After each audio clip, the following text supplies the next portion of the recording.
السلام علیکم دوستو، ایک گاؤں تھا فیض آباد۔ وہاں ہر سال دیوالی بہت ہی دھوم دھام سے منائی جاتی تھی۔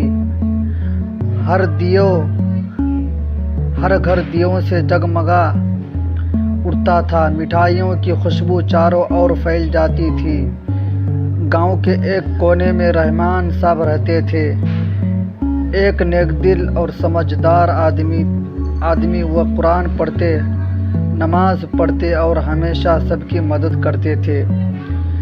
دیوالی کے دن ان کے دوست رمیش نے ان سے کہا، بھائی رحمان، آج ہمارے گھر آؤ، سب لوگ آ رہے ہیں، تم بھی دیا جلاؤ ہمارے ساتھ۔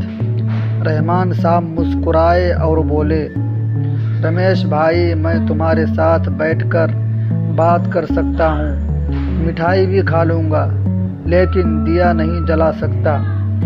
رمیش حیران ہوا، کیوں بھائی؟ دیا تو صرف روشنی کا پرتیک ہے۔ رحمان نے دھیرے سے جواب دیا،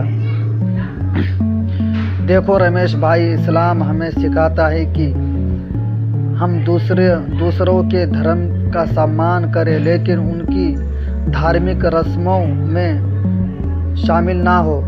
دیا جلانا ہندو دھرم کی عبادت کا حصہ ہے، جبکہ ہماری عبادت صرف اللہ کے لیے ہوتی ہے۔ اگر میں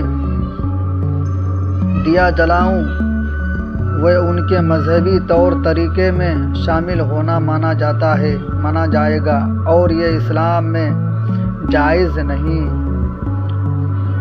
نہیں ہے۔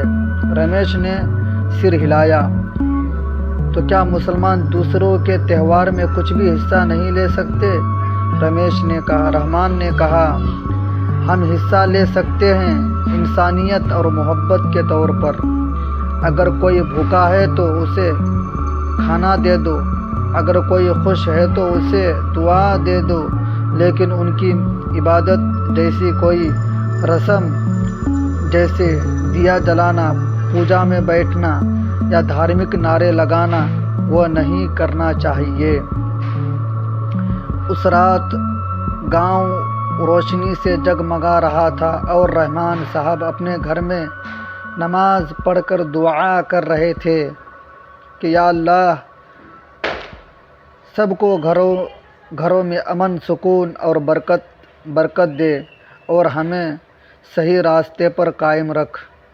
دوسرے دن رمیش ان کے گھر آیا اور بولا، بھائی تم نے دیا نہیں جلایا، لیکن تمہاری باتیں سن کر میرے دل میں ایک اور روشنی جل اٹھی، سمجھ کی روشنی۔ رحمان نے مسکراتے ہوئے کہا، بس وہی روشنی اصلی ہے۔